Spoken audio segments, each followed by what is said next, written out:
Bueno, el tema es masa, de algún modo, ¿no? Ahora, yo me pregunto, ¿qué tal, Carlos? ¿Qué tal?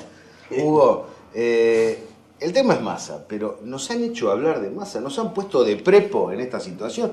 Por ahí, yo no conozco a nadie que vaya a votar a masa, esta es la verdad. Pero cada vez que me encuentro con alguien me dicen, la de gente que va a votar a masa, mide esto, mide el otro. En ¿Vos no realidad, creés en las masas de de masa, masa? yo no conozco a nadie. Mira, conozco gente que va a votar a Macri, gente que vota a Cristina, gente que vota a Wiener. Conozco gente que vota de Narváez, pero no conozco a nadie que diga que va a votar él a Massa. Conozco un montón de gente que dice, conozco gente que va a votar a Massa, pero es en tercera, el tercer pase para salir de abajo hacia arriba, nunca el que hace el primer pase. ¿Existe Massa? La información que yo tengo es que las encuestas, esas que se compran y las otras que dicen la verdad, le dan un buen posicionamiento a la provincia de Buenos Aires a Massa, incluso con conocimiento en distintas provincias. Y entonces pasamos al otro tema, que hecha esa observación, que ustedes han coincidido fuera de micrófono. Vos dijiste Capriles, vos dijiste el establishment. ¿Cómo lo ven? No, pero que es una, digamos, una cosa no quita la otra.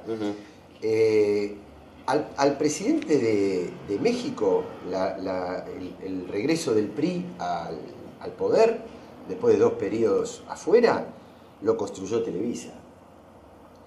Y la respuesta del presidente de México es perdonarle 2.000 millones de dólares como una de sus primeras medidas de gobierno de impuestos, de deuda impositiva que tenía la cadena. 67 canales lanzaron a la fama a Peña Nieto en México. Entonces me parece que con Massa pasa algo parecido. Es decir, como un medio, y ustedes los tienen que saber mejor que yo, digo, si Carrió expresa un 1% del electorado, pero está todos los días en los medios, quiere decir que las que lo convierten en dirigente no es la sociedad, sino que es el medio. Y yo creo que con Massa pasa algo parecido, si bien es cierto que él tuvo cargos y que lo votó la gente de Tigre, pero de ahí a convertirse en un dirigente provincial y nacional, quiere decir que hay una construcción mediática muy fuerte, porque nadie adhiere a ese candidato, es decir, adhieren porque saben que existe, pero no saben qué piensa, ¿no? Después lo otro... En general las incógnitas salen para la derecha, ¿viste? No, bueno, pero ese, si querés, ese es otro tramo. Sí, yo no quiero dejar de hablar. Cuando uno no sabe qué hay adentro de un candidato, ese candidato está tramando algo. No, yo creo que, mira, primero, pocas veces, casi te diría ninguna, en mi historia política he visto una lista como la que armó Massa de diputados nacionales con tanto establishment explícito. Digamos, porque ahí vos tenés, primero, Massa es el Departamento de Estado. Él. Es una definición importante, ¿no? Mira, además te voy a dar una pauta. Cuando lanza, creo que fue Giustosi, que lanza 3 o 4 temas prioritarios para que ellos se definan, porque viste que ahora todo el mundo les pide definiciones. Bueno, ¿sabés cuál es el primer tema? Irán. El primer tema a derogar la política oficial es Irán. Después viene ley de medios, reforma de la justicia y no recuerdo qué otra cosa. Así que después tenés el Grupo Clarín con la segunda candidata, el sector industrial, la derecha del Partido Justicialista, y todo eso está concentrado en esa lista. Y el kirchnerismo que insiste en algunos nombres que ya han tenido una presencia electoral, un tema de debate interno importante. Pero vos hablaste de Capriles. Sí, escuchándolo a Carlos que habla de Peña Nieto, ahora me doy cuenta que es Peña Nieto de Televisa. Esa es realmente en la misma dirección, muy rico el chocolate, Hugo. Bueno. En la misma dirección que vos señalabas antes en la charla, vos a este contenido de lo que estaba hablando Carlos le decías, han encontrado en Capriles argentino. Sí, esto se venía fabricando. Uno sabía que la interna o el candidato iba a surgir de la interna del Frente para la Victoria, no estaba afuera el candidato del establishment, sino que estaba adentro. Descartado Macri, justamente descartado, el establishment le ha sacado, me parece, la escalera para subir antes, porque no puede pasar de ser un partido vecinalista. Fíjate que en la provincia de Buenos Aires no ha podido presentar lista, y algunos datos últimos demuestran que en Santa Fe del CEL difícilmente repita la elección que había hecho en esa elección en la que fue sorpresa. Yo pensé que Wiener podía ocupar ese lugar del Capriles argentino en un momento. Pero Es más, creo que están ahí todavía. No, No, pero- no creo que esté definido quién es el primero en la grilla de ellos.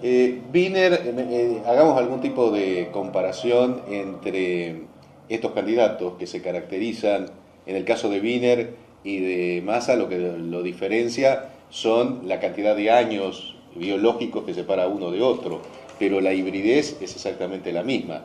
Lo que sucede es que el perfil que tiene Sergio Massa es muy parecido a Capriles. Son tipos jóvenes. Capriles tenía 42 o 43 años, Massa tiene 41.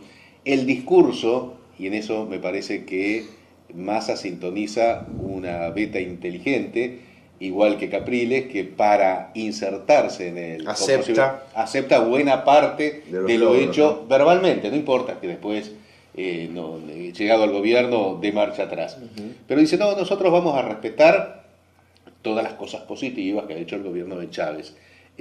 Massa se presenta, a diferencia de Narváez, por eso de Narváez lo corre diciendo es el caballo de Troya del gobierno, en realidad es un ardid que hace el Frente para la Victoria para meternos un candidato que es lo mismo, pero eso es simplemente una campaña publicitaria de alguien que es el principal perjudicado de la presencia de Sergio Massa, que es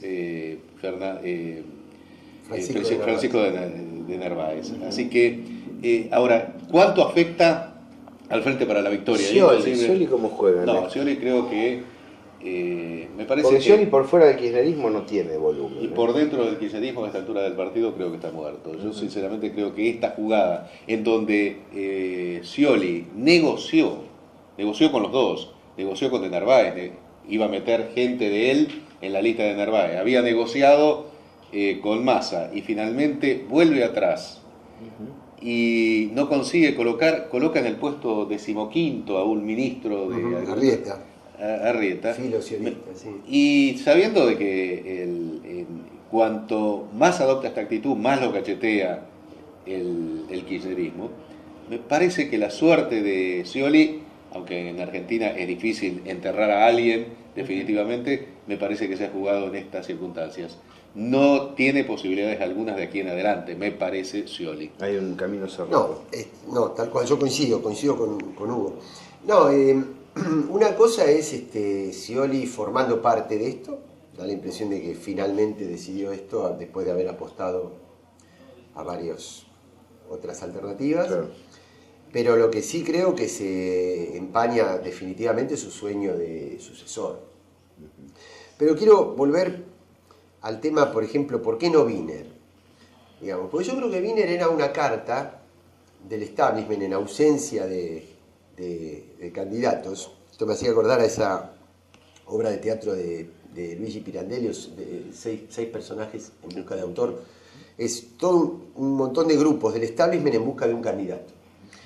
De Narváez no podía ser, porque de Narváez tiene límite constitucional, digamos, no podía. Entonces todo el mundo sabía que jugando con de Narváez igual había que jugar otra carta nacional, que eso no servía, no alcanzaba. Ahora, por lo tanto, mientras no exista un candidato que exprese una parte importante del justicialismo, ahí eso quedaba vacío, por eso Wiener tampoco terminaba de llenar. Ahora, cuando ese candidato aparece desde el interior mismo de la coalición justicialista peronista, ahí ya después se borra cualquier alternativa no peronista. ¿Permite inferir que hay un armado detrás de Massa con el viejo dualdismo? Sí, bueno, están en la lista de él, hay muchos sectores del justicialismo ortodoxo, sobre todo en el interior de la provincia. Ahora, acá hay un problema, es decir, ¿viste? A mí me parece que una de las cosas que va a pasar con Massa, ¿viste lo que pasa con los autos cuando vos tenés el auto 0 kilómetros con un valor? Lo sacás de la agencia y lo rodás 10 kilómetros, es el mismo auto, pero ya perdiste el 10-15% de valor. Bueno, yo creo que una cosa es el Massa impoluto, dirigente de Tigre y con un acuerdo económico con Crónica, para que le pase todas las cosas que hace, y otra cosa es cuando vos lo echás a rodar en la cancha, porque ahí empieza... Los temas, los claro, debates. ahí vas al barro. Ahí vas al barro, que era donde él nunca estuvo y por eso esa imagen inmaculada. Pero además hay otro problema. Porque no va a ser tan fácil esto de combatir a la República Bolivariana poniéndole Simón Bolívar a tu comando de campaña, que es esto que dice Hugo de Capriles. Sí. No va a ser tan fácil. ¿Por qué? Porque la oposición, el establishment, que es lo que lo sostiene a Massa, generó un clima de odio tan grande en el país que no le va a ser fácil a Massa, salir de las cacerolas destituyentes, si Massa quiere decir yo soy el acuerdo, no el odio, le va a ser difícil que lo siga sosteniendo ese claro, ese una cosa que se preguntaba Daniel. Y si el grupo Clarín quiere sostener a Massa, no lo va a dejar que diga que hubo cosas también. Es decir, ahí van a empezar las contradicciones. Pero quiero decir algo sobre esta cuestión de apostar a los buenos modales y al consenso y a la concordia, ¿no? Digo, eso es un engaño. Porque cuando vos, en un país dependiente, tenés un bloque de poder dominante y la construcción histórica de un bloque de poder alternativo, de un bloque de poder popular alternativo. Si ese bloque popular no está consolidado, el consenso, la neutralidad, termina jugando a favor del poder. Es decir, no nos engañemos con esto de la neutralidad. Si vos decís, por ejemplo, que hay cosas que estuvieron bien, como la asignación universal o como la movilidad jubilatoria, vos para eso tenés que dar peleas contra el poder. Sí. No es que lo podés hacer diciendo, mire, Gabriel, yo tengo que quererlo convencer. Claro. Tenés que dar pelea. Entonces eso de la neutralidad significa que no es cierto que vos estás apoyando esas medidas que en la retórica decís apoyar. Claro, de todo el discurso económico surge también la perspectiva de una fuerza opositora, porque si las cosas evolucionan razonablemente en la Argentina, con un PBI creciente y un nivel de ingresos adecuado, va a ser muy difícil instalar una fuerza que se posicione en contra del proyecto nacional y popular. Ahora, si hay un declive, si hay dificultades, ahí tenemos otro problema, ¿no? Ese discurso que es prácticamente calcado de Capriles, de Macri, de Scioli, de Massa, sin lugar a dudas hace pie en sectores distintos de la población. La idea de que está reducido en 3 o 4 ideas insustanciales que consiste: no hay intereses contradictorios, somos todos buenos, tenemos la misma idea, si nos proponemos y vamos para adelante, el país sale solo. Pero empujamos, no hay conflictos, al punto tal que hasta ahora no se conocía, por ejemplo, de Massa, qué opinaba sobre ningún aspecto de la realidad económica, política y social. El domingo dio distintos reportajes, que no fueron simultáneos porque tienen algunas cosas diferentes a los distintos diarios.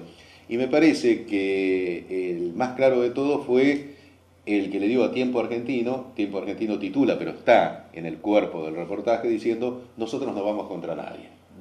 ¿No? Que es casi la síntesis. Claro, es como dice Carlos, es inadmisible. Si no vas contra nadie, no. Pero no hay solución para ningún problema. Me parece que el establishment ha logrado parir una cantidad de candidatos que no son ganadores, pero que lo ofrecen como ganadores, que demuestran el alto grado de desarrollo de la biología argentina, porque siendo de padres diferentes son hermanos gemelos, mellizos. ¿Qué diferencia hay entre el discurso, salvo desde el lugar donde se realizan, entre Massa, entre Scioli, entre Macri, que tienen más o menos la misma edad, y en el mismo aspecto, pero con unos cuantos años más y con el mismo grado de insustancialidad, es el de Wiener? Hablando de hermanos, pienso, si hay hermandad entre los manifestantes brasileños y los argentinos. Entonces, que me impactó mucho, porque sale Lula con el 70% de aprobación. Dilma tenía un respaldo importante. No es un programa relacionado con el tema internacional de manera directa, pero como está tan cerca y Brasil era uno de los ejes, ¿no? Caracas, Brasilia, Buenos Aires, es de algún modo el sostén del UNASUR, es la argamasa de la unidad continental. Me preocupa bastante y huelo cacerolas atrás de esos muchachos. Y huelo una bronca con el fútbol detrás de la izquierda brasileña. Y huelo cosas que no me gustan. Pero, claro, es difícil. Como ya que hay muchos Sebrelli brasileros. Uno no está ahí. Mucho izquierdista tradicional que conocemos y que dice el opio de los pueblos. Eso, nosotros tenemos lectores que se encargan continuamente, cada vez que publicamos un material de fútbol en la señal, de decir eso es circo. Lo ponen, ¿no? Digo, hay mucha gente que piensa pero eso. En Brasil ir contra el fútbol es casi una especie de herejía, ¿no? Pero la izquierda latinoamericana, con todo el respeto que tenemos por las ideas de izquierda, es todo un dilema cultural. No nos vamos a encontrar ahora con que no tienen un problema cultural con las costumbres populares, ¿no? Y además, los mismos periodistas brasileños que cubrieron dicen, acá hay sectores que son agrupaciones de derecha organizadas, que están ahí y dándole a Lula y a Dilma con energía. Esto, bueno, por ahí uno es insensible y en realidad tienen razón en protestar en contra del aumento del precio del transporte, pero me da la sensación que se les está yendo la mano. Había una vieja caricatura, me parece, si no lo recuerdo mal, apareció todavía en primera plana, de Sabat, en donde se lo ve a Sebrelli vestido de jugador de fútbol pateando una máquina de escribir. Pero esto Gabriel, la izquierda y el fútbol es un tema que seguramente a partir de tu presencia en Radio Cooperativa lo vamos a poder discutir más largo. Lo podemos discutir. Lo podemos discutir más largo porque un segmento de gimnasia específico. Osvaldo Soriano no era de derecha, era futbolero, claro, digamos, Fontana Rosa, Dolina. Galeano.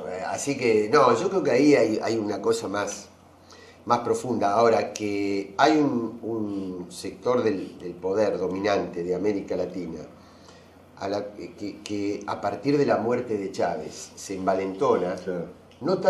no solo con la muerte de Chávez, sino con el resultado electoral de Maduro, y a partir de ahí relanza una ofensiva muy grande en toda la región, con sus matices, o sea, tiene que ver con el clima de agitación que hay en Bolivia, con algunas medidas que está tomando el régimen peruano, con la ofensiva de la Alianza para el Pacífico, ¿no? Como una especie de pequeño ALCA para enfrentarse a UNASUR, el clima de agitación en Venezuela, en la Argentina la ofensiva que tuvieron, y en Brasil asume estas características que son más Con una particulares, gran más raras. Vos sabés que por supuesto. En Radiográfica conectamos con emisoras de Brasil y una de las cosas que nos decían era la movilización nace genuina.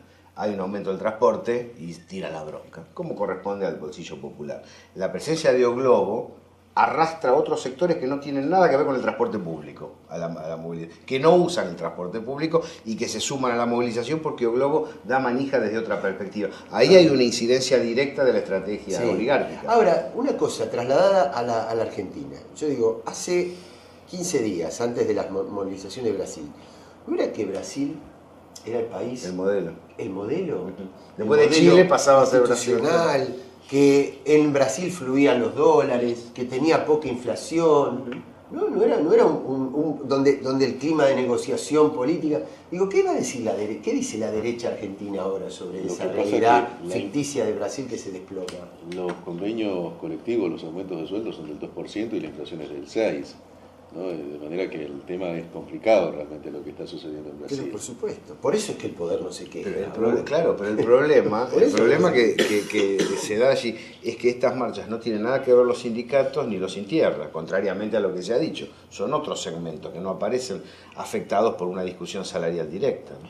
Igual no deja de ser un hecho significativo, más allá de las móviles de todo esto y quién está detrás, que haya semejante manifestaciones de envergadura en Brasil, que no es un lugar de movilizaciones, ¿no? Ahora, nunca hay una causa sola sobre esto, Hay detonantes, pero no hay monocausa. Se junta. Porque, por ejemplo, hay un cuestionamiento fuerte al sistema político. Con cierto nivel de corrupción y con cierto nivel corporativo, autorreferencial. Por ejemplo, te doy dos ejemplos. Hay un nazi presidiendo la Comisión de Derechos Humanos de la Cámara de Diputados de Brasil, que dice que hay que el aborto es un asesinato, bueno, todas estas cosas. Está en contra de la cuestión igualitaria, de género y demás. Y está Collor de Mello presidiendo la Comisión de Ética. De Ética, sí. De la Cámara de Diputados. Entonces ahí tenés otro factor, digamos, que contribuye al cuestionamiento al sistema político. Entonces, es el aumento del transporte, es la corrupción política, hay un conjunto de cosas donde obviamente los medios, donde ven una grieta, ahí se meten y la gigantan, ¿no? Es impresionante lo que decís. Me acuerdo de la película de Solanas donde Collor de Mello jugaba de rodillas al tenis, enfrentaba a Menem, una película muy, muy apreciable. Mira si Solanas viera lo que él ahí ha dicho en otro momento y lo que observa en el presente. Un paréntesis nomás, Hugo, decime. Collor de Mello, que fue desplazado en un juicio político por corrupción, preside la comisión de ética. Sí. Es una humorada fantástica realmente. Pero Collor de Mello, de todas maneras, candidato de la Red O Globo. Sí, ¿no? Claro, O sea, de todas maneras es no desplazado, todo, pero primero llega por la Red O Globo. pero, ¿Cómo va a llegar Massa? pero están golpeando al gobierno popular. Digamos, no todos esos errores institucionales son fruto del Partido de los Trabajadores o de la CUT. Es decir, aquí hay un hostigamiento de los manifestantes en contra del gobierno nacional, no por la presencia de Collor, sino contra Dilma Rousseff. Ahí está, digamos, el problema que yo veo. Pero ahí yo creo que, ahí creo que hasta ahora, porque estamos haciendo análisis en caliente, digamos, estamos haciendo análisis contemporáneo de lo que está pasando. Claro. Pero ahí yo creo que la reacción del PT no fue mala, fue observar eso, no ponerse en contra, ni ponerse, ni mimetizarse, sino decir, cuidado. Y el PT tiene que observar esto y encabezar parte de esos reclamos. Y también la reacción de Dilma fue inteligente, Hablar, claro. ¿no? Diciendo, bueno, si hay que hacer una reforma profunda del sistema político, vamos a convocar a una reforma profunda. Claro, el interrogante es cómo incide sobre Argentina. Ese es el interrogante, lo que queda para ver. ¿La semana que viene la seguimos? Sí, pero antes que ya terminamos, Gabriel, el tema, hacía la ironía con relación a Collor de Mello. Bueno, si venimos a la Argentina, Tumini, el hombre que era del ERP, piensa hacer la revolución con Kirlavedra. Igual debo decir, Menem ha sido sancionado. Sí, claro. Hay una diferencia entre los esquemas de justicia de uno y otro país, En la por interna, lo menos en el impulso político de esa justicia. ¿Por qué se inclinan de que gana la interna entre Carrió Pino, Prat Gay y Victoria Donda y Kirlavedra y Tumini? Realmente la revolución está ahí. Qué coherencia, borde, ¿no? Sí. Qué coherencia.